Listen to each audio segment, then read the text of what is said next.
अस्सलाम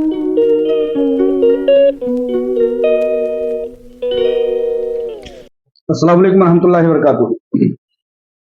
दोस्तों, जैसा कि जानते हैं कि गहमा गहमी बहुत ज़्यादा हीरा ग्रुप ऑफ कंपनीज पे कल की समात के सिलसिले में बढ़ी हुई है और लोग अपने अपने अंदाज में और अपने अपने ख्यालात के मुताबिक, अपने अपनी सोच और अपने अपने जज्बे के मुताबिक अपनी अपनी बातें कह रहे हैं। लेकिन चूंकि मैंने वही हमेशा बातें की है जो हीरा ग्रुप ऑफ कंपनीज के सरमायाकारों के हक में हो और लोगों को राहत पहुंचाने वाली बात हो, कंपनी को खड़ा करने में कामयाबी मिले और हीरा ग्रुप ऑफ कंपनीज की जो एक मुस्लिम माईशत और सूद से पाक तिजारत का एक नारा है वो बुलंद हो और बुलंदतर होते हुए वो अपने काम को, सूद से पाक तिजारत को, मुस्लिम माईशत को वो परवान चढ़ाए, ऐसी मेरी हमेशा से नीयत रही है। बहुत सारी अपडेट्स जा चुकी हैं, कुछ ऑडियो के सिलसिले में, कुछ वीडियो के ताल्लुक से, लेकिन चूंकि अभी सवालात का सिलसिला जारी है। लोग देखिए, जब किसी भी तरह के हीरा ग्रुप ऑफ कंपनीज की कामयाबी का मसला करीब आता है, हीरा ग्रुप ऑफ कंपनीज अपनी कामयाबी के मरहले में कामयाबी पाता है, तो लोग जो है, जो एक किसी न किसी तरह से किसी ताकत के तहत एक्टिव किए गए हैं, वो बहुत ज्यादा निगेटिविटी में मुतहर्रिक हो जाते हैं। उनकी कोशिश ऐसी होती है कि अब यहां से काम ना बनने पाए और यहां से कहीं ना कहीं बात बिगड़ जाए। उनकी कोशिश ऐसी होती है। उनकी कोशिश क्यों होती है, किन लोगों के जरिए से होती है? दरअसल मैं बताऊं, मार्केट में कुछ लोग ये होते हैं कि अपने शहरों से निकलते नहीं हैं, बहुत महदूद जिंदगी जीते हैं, लेकिन तजर्बा की बुनियाद पर मैं आपको बताऊं कि जो जमीनों के हड़पने वाले लोग होते हैं, वो इस जाल को बुनने में मार्केट में लगे रहते हैं कि किसकी जमीनें हड़पनी है और किस तरह से उसका जाल बुनना है। तो ये जमीन माफिया जो होते हैं वो क्या करते हैं कि जमीनों पर और उस शख्स पर ऐसा जाल फेंकते हैं। बहुत सारी मिसालें आप देखेंगे जिनको आप जालिम समझते हैं, जिनको आप जाबिर समझते हैं, लेकिन वो ऐसा होता नहीं है। वो उसकी मंशा जो है, बहुत सारी मुस्लिम कंपनियां जैसे कि आईएमए है, इंजाज है और अल्फलाह है, इस तरह की बहुत सारी कंपनियां वो आई, खड़ी हुई, लेकिन जब उन्होंने अपने पैर पसारने शुरू किए और अपनी तरक्की के मनाजिल तय करने शुरू किए, तो जमीन माफियाओं ने, गलतकार लोगों ने उनको ब्लैकमेल करना शुरू किया। ब्लैकमेल करना शुरू किया। प्राइम लोकेशन पर जो जमीनें होती हैं उन पर वो किसी न किसी तरह से अपना एक हथकंडा अपना लेते हैं और उस पर कब्जा जमाने की, अपना इंक्रोचमेंट की कोशिश शुरू कर देते हैं। अब क्या होता है, वो मामला मुकदमे में जाता है। वो मुकदमे में जाने के बाद उस पर, उस आदमी को, उस कंपनी को पूरी तरह से गलत साबित करने के लिए वो खुद, वो लोग और डिपार्टमेंट्स को मिला करके, इंतजामिया को मिला करके और कुछ इस तरह के बिचौलियों को मिला करके, जैसे कि मुनव्वर राना साहब कहते हैं ना कि हैदराबाद में एक जो है ओवैसी के बारे में कहते हैं कि ये हुकूमत वक्त का हरकारा है। हरकारा मतलब, पहले वो बताते हैं मुनव्वर राना साहब कि पहले वक्तों में क्या हुआ था कि बादशाह निकलता था शिकार के लिए निकलता था, उसके बाद अपने सिपाहियों को भेज देता था जंगलों के अतराफ में, भेज देता था। वो वहां से हू हल्ला करते हुए आते थे, जानवरों को खदेड़ करके लेकर के आते थे और बादशाह जिस सिमत में होता था, उन रेवड़ों को, उन जानवरों को वहां वहां इकट्ठा कर देते थे। उसके बाद वो बादशाह जो है बड़ी आसानी से उनका शिकार कर लेता था। तो ये जो जमीन माफिया होते हैं, जिन सारी कंपनियों को मैंने गिनाया, वो कहीं ना कहीं एक काम करने के लिए आई हुई होती हैं। उनको ये इसी तरह से अपने हरकारों के जरिए से लगाते हैं ताकि वो दूर से वो शिकार करके लेकर के आए, हाक करके लेके आए, और ये जो है, जो बादशाह है, जो हुकूमत, जो वक्त का फिरौन होता है, वो उनका शिकार कर लेता है। ठीक वही चीज हीरा ग्रुप ऑफ कंपनीज के ताल्लुक से चलाई गई और हीरा ग्रुप ऑफ कंपनीज को ये जो है मतलब बावर कराया गया लोगों के सामने, अवाम के सामने, बयर के सामने, डिपार्टमेंट के सामने, यहां तक कि कोर्ट कचहरियों के सामने, कि इनकी जमीनें ये पैसा देना नहीं चाहती हैं, इनकी जमीनें हम ऑक्शन करेंगे। ऑक्शन मतलब इनकी बोली लगाएंगे।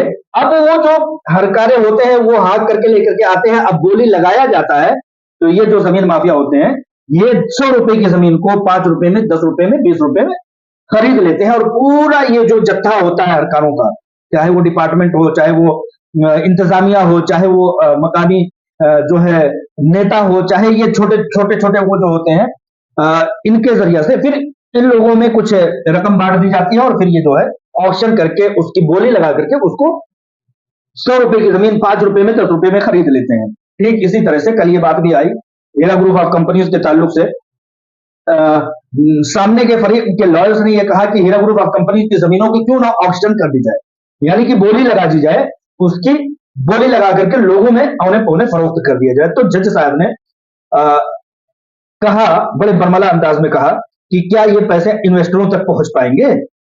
तो इस बात पर वहां पूरे जो है कोर्ट अहाते में पूरा कहा का समा बन गया। आप लोग देखेंगे वीडियो लाइव में।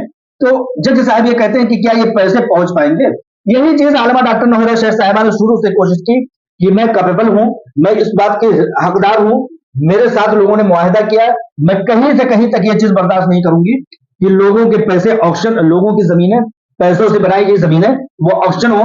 मैं मामले के करने वाली हूं, मैं ही दूंगी, किसी तरह से ऑक्शन करने की जरूरत नहीं है। तो ये चीज कल कोर्ट में भी आई। बहुत सारे मामले 48-49 मिनट तक कार्रवाई चली। उस कार्रवाई में बहुत सारी बातें आई। अभी जब कोर्ट का सुप्रीम कोर्ट ऑफ इंडिया का ऑर्डर जब अपलोड होगा साइट पर, उसके बाद आलमा डॉक्टर नौहरा शेख साहिबा खुद जो है तमाम बातों को वाज़ेह करने के लिए अपनी वीडियो बनाएंगी। लेकिन मैं चूंकि आप लोगों को अपडेट रखना चाहता हूं कि अब आपकी कामयाबी मिल चुकी है अल्हम्दुलिल्लाह, और हर तरह से जो है आप लोगों की कामयाबी आपका कदम चूमती है। आप लोगों के सब्र और आप लोगों की दुआओं के लिए कंपनी जो है बहुत बहुत ज्यादा ममनून और मशकूर है। और सुप्रीम कोर्ट ऑफ इंडिया ने हीरा ग्रुप के लिए इंतजामात के लामहदूद दरवाजे खोल दिए हैं। अभी तक सिर्फ एक प्रॉपर्टी पर मामला था जिस पर कि तनाजा लोगों ने खड़ा कर रखा था, फर्जी तनाजा।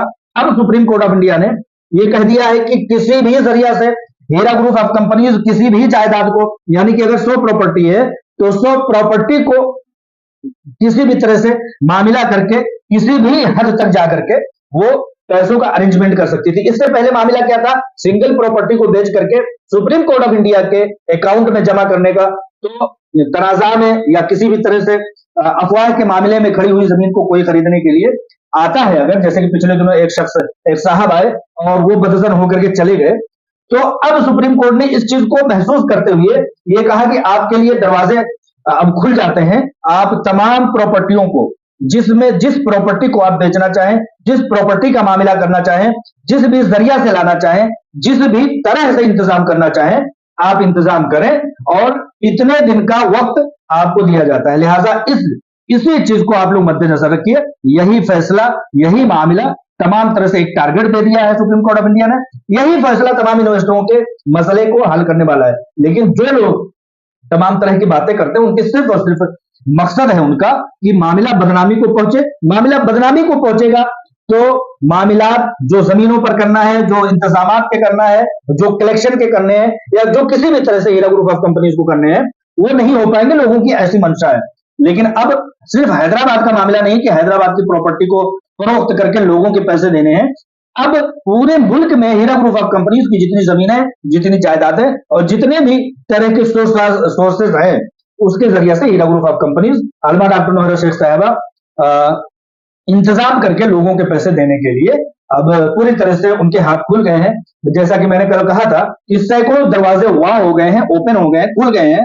अभी तक सिर्फ एक दरवाजा था, यानी कि लामहदूद दरवाजे खोल दिए, न सिर्फ प्रॉपर्टी की और दीगर भी किसी भी तरह से। और ये भी शर्त हटा लिया है कि सुप्रीम कोर्ट ऑफ इंडिया के अकाउंट में जमा करना, ये भी शर्त खत्म हो गया है। आप इंतजाम कीजिए, कहीं से कैसे भी करके इंतजाम कीजिए, आपके हाथ में है, आपको लेनदारी और देनदारी करनी है। ऑक्शन के डिमांड को, ऑक्शन के मुतालबे को, डिपार्टमेंट के ऑक्शन के जो है मशवरे को यकसर नजरअंदाज कर दिया गया। तो अब कोई भी हो, सब लोगों के मसले इंशाअल्लाह ताला हल हो जाएंगे। और अब इंतजामात के आलमा डॉक्टर नौहरा शेख साहिबा का कहना है कि मैं सिर्फ ये अमाउंट नहीं, इससे बेहतर अमाउंट भी कर सकती हूं, लेकिन ऑनरेबल सुप्रीम कोर्ट का हुक्मनामा जो है वो हमारे सर आंखों पर, हम बहुत जल्द इस चीज को इंतजामात करके आप लोगों को ये चीज दिखा देंगे कि हमारी नीयत शुरू से जो थी वही है। और अल्हम्दुलिल्लाह हीरा ग्रुप ऑफ कंपनीज को सुप्रीम कोर्ट ऑफ इंडिया ने फतह मैसर की है, ये कह करके कि ऑक्शन नहीं करना है, इनके हाथ का मामला है, इनकी कंपनी है, यही इंतजाम करें और इनके ही बस की बात है। कोई दूसरा डिपार्टमेंट नहीं कर पाएगा, दूसरा कोई शख्स करेगा ऑक्शन में और बोली लगा करके तो उसको 100 रुपए की प्रॉपर्टी को 10 रुपए कर देगा और इस तरह से लोगों के पैसे नहीं मिल पाएंगे। लिहाजा हर तरह से राहत की खबर है, हर तरह से अच्छी खबर है। कल इब्तदाई दौर में लोगों ने इस कदर अफवाह फैलाया कि लोग बदजन हो गए, लोगों को ऐसा लगा वैसा लगा। लेकिन बाद में जब लॉयर्स टीम से बात की गई, लॉयर टीम से मुलाकात की गई, तब जाकर के तमाम हकायक से पर्दा फाश हुए, पर्दा उठ गया। और यही हुआ कि जितने भी मामलात हैं, क्योंकि ये बेंच जो सुप्रीम कोर्ट ऑफ इंडिया की आज की थी, कल की थी, वो नई बेंच थी, लेकिन फिर भी पहले ही हियरिंग में जो फैसले किए हैं, जो ऑर्डर्स दिए हैं, जो मुतालबे किए हैं और जिस तरह के कमिटमेंट्स किए हैं, वो लायक 27 और दिलो जान से कबूल करने लायक है। आलमा डॉक्टर नौरा शेख साहबा का कहना है कि ये मेरे लिए बहुत आसान टारगेट है। इंशाअल्लाह ताला सरमायाकारों के लिए एक क्या, हजार क्या, सैकड़ों भी प्रॉपर्टी, हजारों प्रॉपर्टी, लाखों प्रॉपर्टी भी हो, तो उसको हम इंतजामात के दायरे में ला करके लोगों को राहत पहुंचाने का काम करेंगे। तो ये कामयाबी सबसे बड़ी कामयाबी है। अस्सलाम वालेकुम रहमतुल्लाहि व बरकातहू।